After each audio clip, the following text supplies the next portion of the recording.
Everyone, welcome to this tutorial. In this lesson, I'll explain you how these service status work in WhatsApp Bot Builder.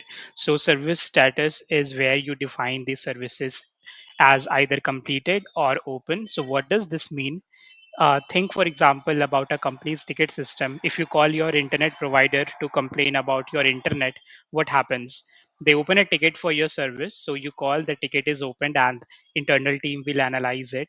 And when they find a response, the company will contact you by email or phone number, and then your case will be marked as resolved, and then your ticket is closed. This means that the team responsible for customer service will solve the problem of open tickets, so everyone inside the company, when there are open tickets, will resolve the problem. So now we will use the same reasoning in our WhatsApp bot builder. So if a person needs, let's say, human service, it means their case needs to be open. In other words, their service needs to be marked as open. So the service status open and completed is simply a form of identification in this case. This way, you and your service agents in your company can focus only on people with open services. So in your chart, you have this filter here. When you will click on this, you can see you have three options, all mine and unassigned. Similarly, you have these three options right here, which the options are opened and the closed chart. So which means if any of the chart is open, it will come here, and under both open and closed chart will appear. So now let's think about the scenario where you only have access to your chart and you can open the options by clicking on the chart and the type, or you can also search your customer by clicking on the small search icon and type the name of your customer, and the list will appear regardless of whether it is open or completed, and it will appear for you. Now let's say if you want to filter only within open charts, so you need to go to open and you can type someone's name right here and the list will appear. So important here, all chats by defaults are marked as completed. So if a person sends a message that the bot responded to and they are going through the bot, their service remained resolved, and the service will only be marked as open if the person at some point says to the bot, I need to talk to a human. Then we will assign this conversation to human and determine if the person's service is open or if that conversation needs to be taken by some agent. So how this service marked as open? So a service can be marked as open. Let's say service which is marked as closed. So there are various ways how we can mark a service as open or closed, and we have many steps how we can do that, and we will explore all those options in this video. So the first way to open the conversation is by clicking the reopen button right here in the user card. So when you will click on this button, you would see that chat is now open and automation is turned off. So automation will be turned off whenever you will open the chat, so that bot will not intervene or interfere in your conversation with the customer. The second way to mark the service as open is by assigning the conversation in the chat. So you would see that this chat is now closed, but if I go to assigned to section and if I click on any of my team members, let's say if I'm going to click on Aarti, you would see the chat is right now closed, but as soon as you assign it to someone, this chat will be opened and the automation will be turned off. So this is the second method how you can mark your service as open.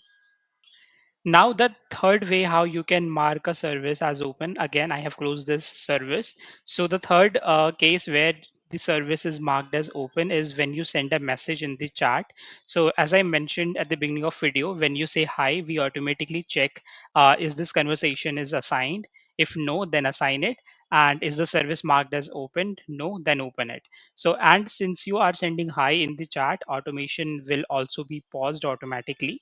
So in this scenario, the automation will be paused. So let's say this chart is again marked as closed, but as soon as I come into the chart and type hi, you would see that this chart is now marked as open and automation is turned off. So this is the third method how you can mark a service as open. Let me close this. Now, the fourth way how you can mark this service as open is when you assign the conversation through action block. So we have action block feature available in flows when you create a flow. So let me open any of these flows just to show you how this thing work. So let me so let's say we have this action block. When you will click on this action block, you would see there is one action which is saying assign chat and mark as open. So whenever you will add this action to your action block, your service will be automatically marked as open. So this is the fourth way how you can mark your service as open, and it will be assigned to a team member depending upon your use case. You can select, for example, using action flow, I can assign a particular chart to one of my team member Arti.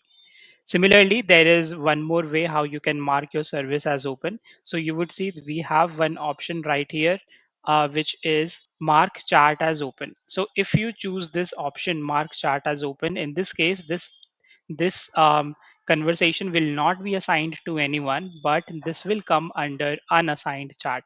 So let's say if you have implemented this action block, and if you go to chat, and what you can do when you will go to open charts, in that scenario that chart will appear in this list. So how does that work? Let me show you. If you want to assign the conversation directly to a specific agent, so what you can do, uh, these are the conversation. For example, this is the conversation, and I don't want to assign it to anyone at this point. I just want to keep this conversation as open. So you would see this chat is open, but this is not assigned to anyone else. Why? Because we have implemented this in our action block where we are keeping a conversation as open and not assigning to anyone else. So this was one of the way how you can mark your service as open and not assigned to anyone. So in this case, this chart will appear right here under here open. So now this chart is appearing right here, which means any of your active support agent can pick this chart and start conversating with this customer. And as soon as the demands are met, you can mark this conversation as closed. And as soon as this conversation is marked as closed, you would see that automation start working. So this is how we assigned a chat to someone and mark a ticket as open or close. So that was all I wanted to cover in this video. So if you have any questions, please feel free to reach out to us via our help center, and we would be more than happy to help you answer those questions. I'll see you in our next tutorial. Thank you.